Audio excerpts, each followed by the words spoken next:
Thursday, everyone. Welcome to the Huddle with Marisa and Kelly. Welcome, your only source for gridiron gossip. Woo! We are officially in week 3 of the 2023 football season. It's going well for some people. It's not going great for me and my fantasy team. As I said a couple weeks ago, I'm new to the world, not just of football, fantasy football specifically. As I mentioned a couple weeks ago, it is my hope, my wish, my goal to have a fantasy football team that can win without anybody who has an abusive history. Yeah, you can respect all the players. Yes. I mean, it's a good goal. I really you can feel good it. about rooting for them. So our draft did what I learned is called a snake draft. So you start with the person who is the first draw.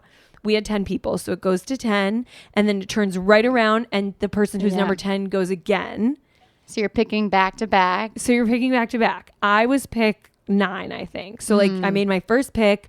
Somebody else made 2 picks. Bam, my turn to pick again. So that second pick came fast and furious. Yeah, you had to be ready for that. You had to be ready. I'm sorry, I don't know the background of every single person in the NFL. So I'm picking good people. I'm picking people I'm excited about. I'm picking Travis Kelce because he had a dating show on E. And I picked someone named Joe Mixon. I don't remember what position he is or what. Joe Mixon, he is a running back for the Cincinnati Bengals. Okay, Joe Mixon, running back for the Cincinnati Bengals. He's on my team. And then I look him up. It's not great. Not only while he was in college did he punch a woman in the face, breaking 4 bones in her face, but recently, I have to say, charges were dropped, but he was accused of pointing a gun at a woman and threatening to shoot her in downtown Cincinnati last year, saying to her, "You should be popped in the face. I should shoot you. The police can't get me." Oh, geez. So for those reasons, I had to trade him. Shout out to Jules for accepting my trade. I traded him for... Someone's got to do it. Someone's got to do it. Her team got an upgrade in, skill, a downgrade in... personality, lifestyle, I don't know, all of the above. I traded him for Dameon Pierce, who seems lovely, but got me no points. So I lost for the second week in a row. I'm not feeling great about my fantasy team's skill level, but I'm feeling great about the ethos behind my team and our overall energy. And I think one of these days we're going to win. And it's going to be a lesson to all the other managers of the real teams out there. That's what I think. Yeah, I mean, I haven't played you yet in fantasy, but I think I'll be rooting for you secretly. Or 7? Because week 7. Confirmed. That's just it. Yeah, I might be rooting for you because I respect it. I respect your team. Your team is doing great because you don't have the same philosophy. My team's doing okay.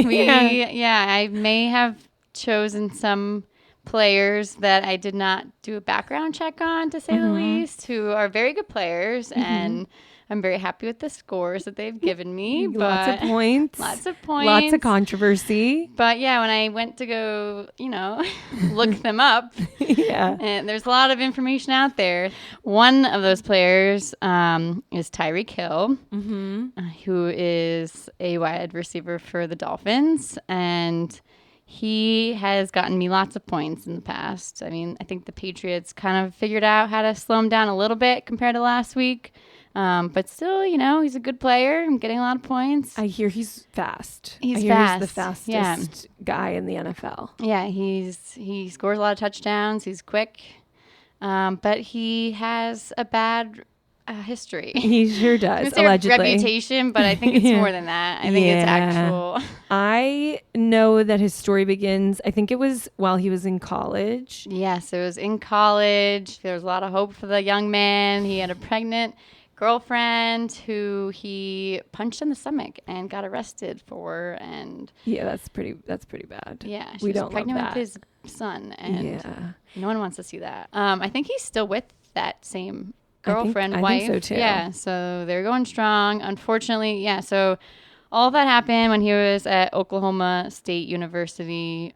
He was later drafted by the Kansas City Chiefs, which upset a lot of people because he had already been arrested for what he had done to his girlfriend. Yeah, and I'm surprised by that because Coach Andy Reid of the Chiefs, everything that I read about him, he's like a sweet grandpa kind of a figure. I read he's like the coach of his grandson's little league team. He seems just like a nice man. He looks like a walrus. He's just like a cute old man. Yeah.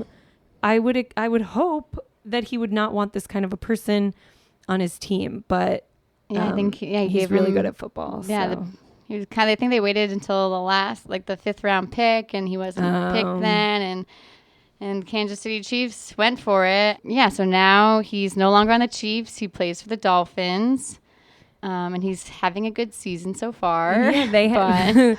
So despite personal troubles, yikes, Dolphins came out victorious this week against Kelly's beloved Patriots. Yeah, it was a heartbreaking loss for the Patriots. Again, it's like the second week in a row where Patriots were almost close to winning and tying it up, and they just couldn't pull it off. And I'm frustrated, but I feel for you. It was obviously a tough loss for Mac Jones, who's the quarterback. McCorkle.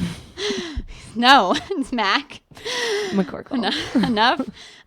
Quarterback of the Patriots. He was up against his dear close friend, Tua Tagovailoa. Tagovailoa. Tua Tagovailoa. Wait, Tagovailoa. How do we say it? Okay, everybody. Tua Tagovailoa. We got it. Tua Tagovailoa. Anyway. You don't need to know. Just call him Tua. It's fine. Tua. It's fun to say. It's easy. 3 letters. Tua. Well, everyone will know who you're talking about. Tua tags. Yeah, great. Quarterback of the Dolphins. So him and Mac, they know each other from college. They both went to Alabama, good buds. They played at the same time. One of them was the other one's backup. Yeah, Mac. What McCorkle was the backup. Tua's backup. Yeah. Okay, great. Also, really just quick little fact, the new quarterback of the Panthers, where are they from? Carolina, the Carolina Panthers. He also played for Alabama as the quarterback. So it was first Jalen Hurts of the Eagles. Yeah, look at you. I know, I did my research. Followed by Tua. Last name is not necessary to include. Tua Tags, whose backup was Mac. Then McCorkle took over. And then Bryce Young then swooped in. So Alabama, they've had their fair share of quarterbacks. Lots of quarterbacks coming out of there. But some names are easier to say than others. Like McCorkle rolls right off the tongue. Yes, they played. They were on the same team, and now they were, matched up. Yeah, it didn't go well for Mac, my Mac, McCorksky. But a fun fact about Tua. I mean, not very fun, but he had a few concussions last season. 2 concussions. It was actually very scary. Yikes. But in the off season, he's been training. He's been doing jiu-jitsu to try to avoid hitting his head when he's being tackled. like a sleek way to fall. Yeah, like a better way to fall and brace yourself, I guess. And I think every quarterback should be taking those kind of classes because it is scary what can happen out there. Definitely risky. What I know about Tua, other than the fact that he went to Alabama with McCorkle and that his last name is really hard to say, is that he is married. They've been married for about a year, even though he's very young, but that's not part of the, that's not the point. His wife, pregnant with their first kid. Oh, that's so exciting. Yeah, they kept their relationship super secret, never posted about each other. She's like very private. You can't find a lot about her online, which I respect because a lot of these football girlfriends, football wives, I feel like they're in it for the followers. They're in it for that blue check mark. They want the attention. They want the attention. She's the opposite. She's like, don't look at me. Don't talk to me. They didn't even announce that they had gotten married. In fact, a radio announcer tweeted something like, looks like another ring coming for Tua. Did he win a Super Bowl? Is that what he's talking, or no? No, but he won in Alabama. Oh, so maybe that's it. The championship. They said something like, another ring for Tua. Congrats, he just got married. And Tua was upset. He was like, we were trying to keep it a secret. They spilled the beans. How did he even find out about this? He must have been camped outside the courthouse. Creepy. So they are private, which I respect as a person. And That's sweet. Yeah, I think it's great. We're going to still talk about his personal life because this is a gossip podcast. Yeah, sorry, Tua. Sorry, Tua. Tua tags. So his wife, Anna, who took his last name, good luck to you. No one knows how to say that. They've been married a little over a year. They're expecting. They're cute. They're sweet. And we're wishing them all the best. Yeah, he's having quite the year then. I mean, and he's winning at football. He's doing well. He's having a baby. Good for Tua. Yeah. Okay. We can't talk about the Dolphins, which Tua plays for. Yes. And Tyreek Hill. Without getting into my sort of favorite story in the NFL right now, we're talking about Braxton Berrios. Kelly, Braxton Berrios. What position is he? Give us a little football background before I dive into the gossip background. Braxton, he's been making his way around the AFC East. He's a wide receiver who is also on special teams. That's where he plays the best, in my opinion. But now, what does that mean? So he just loves to catch the punt return. Okay. He's good at that. Great. As shown in the Patriots game, which I did not appreciate. So he was drafted by the Patriots originally in 2018. He played for 1 year with them, won a Super Bowl ring, even though he was not actually playing. He was on injury reserve back then. He still got the jewelry. Yeah, he got the jewelry. Good for him. He then went on to play for the Jets in 2022. He signed a pretty hefty deal, 2-year deal for $12 million. Oh. I mean, I'd take it. Yeah. So he's making his way around the AFC East. He went from the Patriots to the Jets to the Dolphins, and he ended up now in Miami, which is where he went to school. So he's back where it all began, I suppose. Really quick before I dive into the tea, the AFC East. Yes. What? So there's two conferences. Okay. AFC and the NFC. Okay. Within each conference, there's different divisions. Uh-huh. And he is really within, the AFC East, which is a division within the AFC. Okay, so these people all play against each other. other. So there's 4 teams that play each other twice a year. Okay. And so they're like the biggest rivals, you would say. Got it. And now we're going to learn about the more important things, which are dating and gossip and cheating and posting nasty things about each other on Instagram. This is where it gets good. Ooh. Okay, so we know where he played. We know he makes a lot of money. So 2021, he starts dating Sophia Culpo. If you're inside of the Tea Huddle, you know who Sophia Culpo is because of her sister, Olivia Culpo. Yeah. Dated Nick Jonas. I know her because she dated Danny Amendola, who was on the Patriots. Exactly. They had a messy breakup. There was some whole post where, maybe we'll get into this another time, but he broke up with her, and then she was going to give him this big fancy Rolex for his birthday, and then she posted on Instagram, like, guess this is my Rolex now, and she was like spotted wearing it all over town. Love that. I mean, good for her, but I think I'm on team Danny. But. And so now Olivia is engaged to Christian McCaffrey. All right, good for her. Yes. So her sister, Sophia, is dating this new up-and-coming, we're going back to 2021, up-and-coming wide receiver special teams. See, I was paying attention. Braxton Berrios. These girls have a type. Yeah, they like football players. Yeah, Olivia's engaged to another football player. Yes. So yeah. So they're like going on double dates. It's them and these football players. It's so cute. She's in New York. I think she moved in with him. It's all going great. But then right around the time he gets not transferred, traded to Miami, Sophia Culpo posts a TikTok with her other sister. There's a third sister, but she's not dating athletes, so we don't care about her yet. I hope we bring her into the channel next week. So her and her other sister posted TikTok saying single sisters. So everyone's just inferring like, okay, I guess her and Braxton are done. Like, no drama. People date, people break up. Who cares? But then very soon after, like almost immediately after, rumors start flying that Braxton Berrios is messing around with Alex Earl. So Alex Earl is like Gen Z's Kim Kardashian. She was a University of Miami student at the time. Okay, so do they know each other from school? From like the Miami college scene, I think. Okay. She is beautiful. She has 1 million followers. She's like that sort of it TikTok girl of today. Influencer. Really quickly, do we remember over a decade ago? So Elliot Spitzer and a female escort, Ashley Dupree, are in the news. I think he had to step down. Then Ashley Dupree there's like the whole scandal. Broke up a marriage with this like wealthy New Jersey guy. That's Alex Earl's dad. So Ashley Dupree is now her stepmom.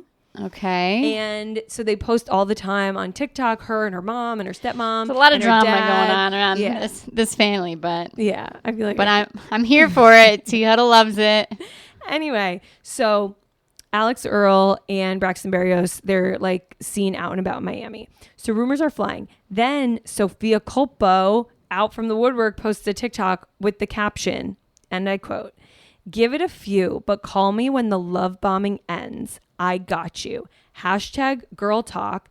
Hashtag narce red flag." Ooh. Like narcissist. So now it's getting messy. Sister's there. Yes. She's involved. Braxton posts an Instagram story in his car, like facing the camera, being like, "You guys, it's not that serious. Nobody cheated. We had a great relationship. It ran its course. It ended in January. Like, wish her all the best." Then it gets really good. Sophia Culpo is pissed, and she posts receipts, screenshots of texts, pictures with dates that they were taken. She's angry, and she's not going to stand for the lies. She posts texts from him from mid-February where it shows that they're still together. And the caption is "the real timeline. We broke up after the Drake concert." Oh, bring Drake into it. It's just getting better.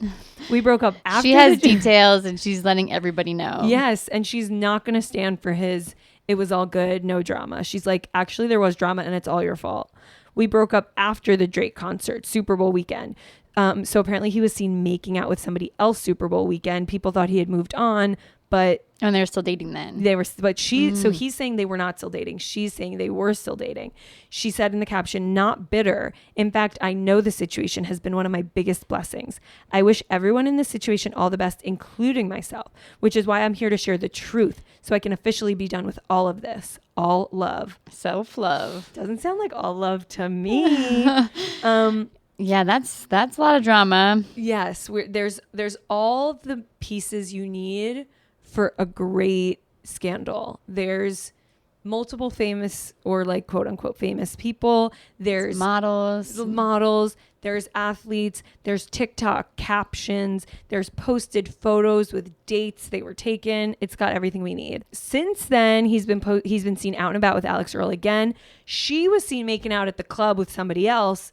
They're both like, we're not exclusive. It's not that serious. So I think like Alex Earl and Braxton are both having fun. I don't think Sophia's having any fun. Yeah, I just think she got her heart broken. Yeah. Because they were dating like 2 years is no joke. They lived together. Yeah. Especially like in the NFL world. Like all these young lifetime. quarterbacks are married and in 2 years living together. Like.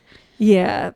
Most recently, this was just a couple weeks ago, Alex Earl and Braxton Berrios were seen out at a club in Miami. You know those like big signs that bottle girls. Oh, I remember seeing that bottle girls hold that are like, "Marisa, it's your birthday." They were seen holding one that said "just friends," and they were both lifting it up, and then they're making out while they're holding it. So they have a fun sense of humor about it. They're in with the mess. They're trying to start something though too. They know what they're doing. And Sophia was left in the dirt. I think she'll find a new athlete. I think this isn't her last athlete. No, yeah. Should we guess who she'll be dating Okay, next? That's fun. Mac Jones? I think he has a girlfriend. Oh, McCorkle, not him. There's a hot guy on the 49ers. Not Sosa? Bosa. Nick Bosa. So he's hot. He's about town. He's Christian McCaffrey's teammate. So her sister could introduce her. He was dating an Instagram model type. And then all of these like horrible, racist, homophobic, like ugly, nasty tweets of hers came out. Of hers? Oh, man. Yeah. And right around that time, it seems as though they separated. Good taste on you, Nick Bosa. I mean, not initially, but like eventually. So now it is one of our favorite parts of each episode. Time for our segment. The segment this week is Kelly predicts the future. All right. Yes. I'm ready to do this. First week you said Dolphins were going to beat, no. Who did you say? You said the Lions were going to beat somebody that were Kansas City Chiefs. Yes, and it was a shock to the nation and you were right. So shock us all again, just keep Kelly. going. Let's keep going with this. I'm feeling lucky. I'm feeling smart. I'm ready to go. Yeah. What kind of predictions do you have so for the us? first one, this one I feel passionate about. I'm excited for. Yeah, me too then. Aaron Rodgers, he's going to make a miraculous recovery. He's going to come back. He's going to be ready to go for the playoffs. But there won't be any playoffs because the Jets won't be there. Oh, he's going to be so excited. He's ready to go. I but know. There's nowhere to go. It's going to be tough for him, I think. But, I mean, he's doing this, like, innovative surgery now. He's doing, like, any supplements he can take. We know he likes his natural healing remedies. Now he will do whatever science. whatever he can do to get back on the field. The question is, will the Jets even be there? I don't know. There've only been 2 games so far. They won one of them. People are talking about them like they're just... Yeah, people are really upset with Zach Wilson. And our sweet little elf. Shannon Sharp went on to say that the dude couldn't play dead in a horror movie. So I don't know Shannon Sharp, but that's really mean. Yeah, people are not on team Zach Wilson. So I think Aaron Rodgers will come back out and there'll be no Jets to play for. But we will see. My second prediction. Let's hear it. This one, it's a little different, but I think 3 head coaches will not be around by the end of the season. Oh, like they're going to get fired? They're going to get fired, 3 of them. Wow. So how often does a head coach get fired? Is this something that happens all the time? I feel like there's at least 1 a season. Okay. So it's pretty common. And but this I'm going to go with 3 though. Do we have a specific 3 or? It's just been like kind of a rough start out there. There's a lot of teams that are 0-2, but I think the first one who's going to go should be no surprise to many people, but the Arizona Cardinals coach, he is new this year. His name's Jonathan Gannon. Oh, and he's already going to get cut. Yeah, Poor this guy, I just think that I don't know why they brought him in, honestly. He was a defensive coordinator for the Eagles. He's now the head coach of the Cardinals. And in the beginning of the season, like, people are calling him the Michael Scott of the NFL. Like, nobody wants to be that. He just can't really, like, I don't know. He can't pump up anybody. He's given a few speeches that have been, like, really lackluster and not exciting to hear. Also compared to like some of the speeches we saw on Hard Knocks. Yeah, we need passion. We need like a little bit of intimidation. A little intimidation. Yeah. It was like right before the first game, he came out and like tried to give this like really passionate speech. And his whole thing was like, welcome back. Who drove here? Let me see your hands. Raise your hand if you drove here. No. Who took the bus? Raise your hand if you took the bus. No one's taking the bus. Do you have fire in your gut? Do you have fire in your gut, Marissa? No one's taking the bus. Yeah, taking the bus does not fire me up. So I don't know. I just feel like. Do we mean like the public bus or like there's like a coach bus that everybody takes to come together? I was thinking like the M15. Bus. Yeah, like the M15. These people are millionaires. To Arizona. So he's definitely the first to go, in my opinion. And then there'll be 2 other coaches that will also get fired. Okay, who are we thinking? The second one I'm thinking is the Los Angeles Chargers coach, Brandon Staley. He's just had a rough start. I mean, they're 0-2. Their team has been great on offense. They've scored 50-plus points, no turnovers, like offensively beautiful. Wow. 50's a lot. But they're still losing, and I guess there's no defense. I don't know. Last year, they came off a season, like the wild card round, which is in the playoffs.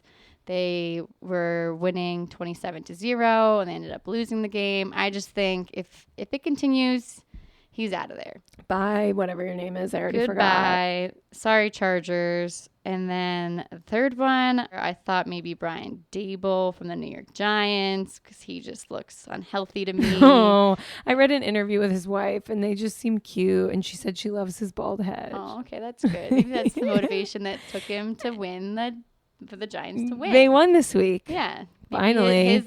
Her love for him really just turned that game around. They're like the Brady Bunch. Like he has a bunch of kids from his first marriage and she has a bunch of kids from her first marriage. Cute. And they're just like a blended little family. I'm rooting for him. I'm rooting for the Giants. Hang in there, Brian Dable. So I don't think Brian Dable. But he's in the mix. But I think it'll be the Vikings coach, Kevin O'Connell, who we saw on Quarterback on Netflix.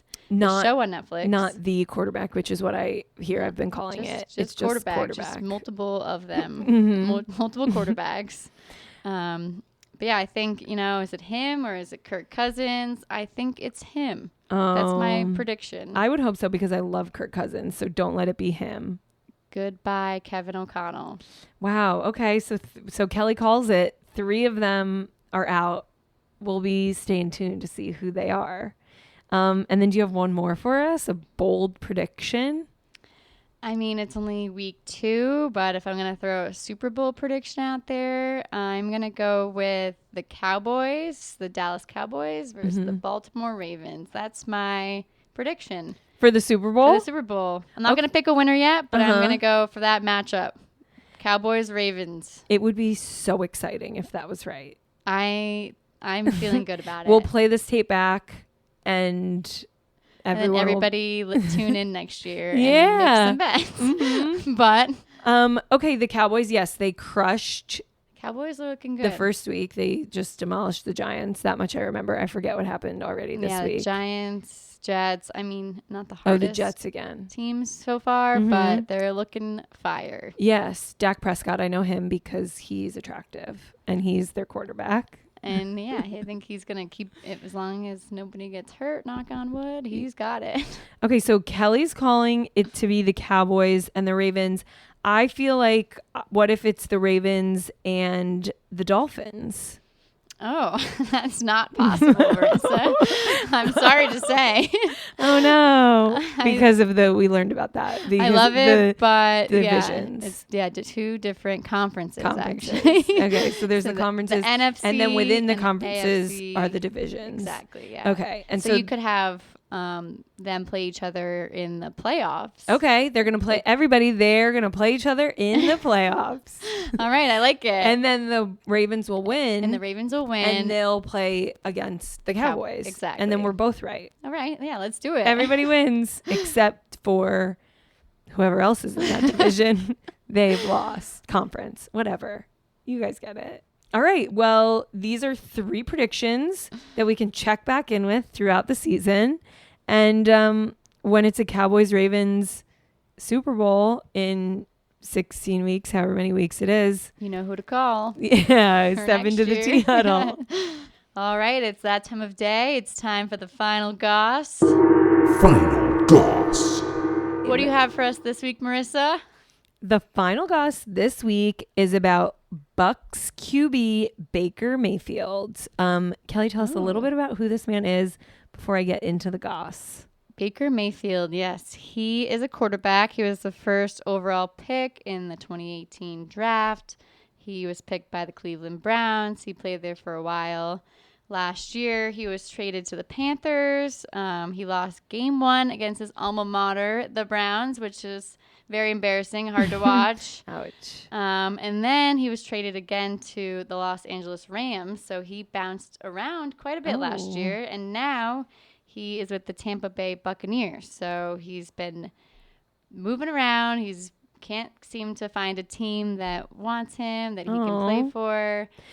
But yeah, this year he's playing surprisingly well. They are 2-0, the record. So they have a winning record. They're looking good. Amazing. I mean, drafted first overall, and I believe, like everybody else, he won a Heisman. There's absolutely no way they give one of these out a year because anytime I Google somebody, they have a Heisman. He's one of them. He is one of them, and so you would think drafted first, Heisman, he's like gonna be good, but then he sort of. Well, we thought like The Browns thought, everyone thought that, like he was going to be their quarterback for life. Like he had so many commercials. Like they loved him in Cleveland. But I mean, Tampa Bay, it's looking good. So far, so good at Tampa Bay. He adopted a good team, you know. The Goss. Let's get into it. What's relevant with Baker Mayfield? What has he done? What's going on? So Baker Mayfield and his wife Emily Wilkinson filed a court petition a few weeks ago. There's this investment firm that he gave $12 million to. And so he signed this court petition that this investment firm has to produce the records of what the fuck they did with his money. Because there's no money, there's no records. But the real goss, this is where it gets juicy. It's his dad and his brother's firm. Oh, no. This isn't some like corporate, I don't know these people. So they're just like stealing money from him. Maybe his family is stealing his money. Ooh. Yikes. Yeah, that's not good. So it's not a lawsuit yet, but it might soon become one. It depends on what the court filings, like what they come back with after this petition was filed. This is a real like Britney Spears story. It really is. Like they're riding his coattails and they're stealing his money right out from under him. A couple more fun facts about Baker Mayfield. He was arrested in 2017 for public intoxication, disorderly conduct, resisting arrest. Things that are a little bit fun, a little bit humorous, not like some of the sort of darker things we covered at the beginning of the episode. All fun and games. Him and his wife, Emily Wilkinson, got engaged after only 6 months. She was working at a plastic surgeon's office. Is that how they met? I don't know. Was he getting some work done? She quit that career and she is now an influencer. Wow. Oh, good for her. Even though, I mean, that sounds like she was making more money than he was. Who knows there? But her little brother was a Vine star. Remember Vine? Wow, before there was TikTok, before there was Instagram. Maybe, I don't know, before TikTok, there was Vine. Her little brother, Sammy Wilk. Some of you might know him because he dated Kylie Jenner's bestie for life, Stassi Baby. Oh. Yeah. So they're in the mix. They're in the thick of it. And his family's stealing all of his money. It's not the first time the family's been in fame. And now, that's kind of sad, though. Well, maybe. I mean, let's wait until these documents are produced before we start calling people thieves. But that's the goss that we're going to keep an eye on. Did his brother and his dad rob him blind? Are they just bad at investing? Yeah. Hopefully we find hiding out. his money somewhere. Did they buy something like boats or houses? Yeah. Or where do we think the money is? Or did they just not know what to do with it? And a lot of steak dinners. Yeah. So that's what we know about Baker Mayfield and his family that may or may not be stealing from him. I hope we find out for sure. I'll be following that story to find out. Definitely. We'll be following that. We'll be following if it's the Cowboys and the Ravens in the Super Bowl. We'll be following if we get a picture of Travis Kelce and Taylor Swift together. Yeah, I mean, his mustache makes it seem like maybe they are together because he's looking a little artsy. A little artsy. Maybe he's inspiring some songs. A little spicy. We hopefully will find out more about Kim K and Odell. Mm-hmm. So there's a lot to learn. There's a lot to tune in for every Thursday here at the Huddle. And stay juicy.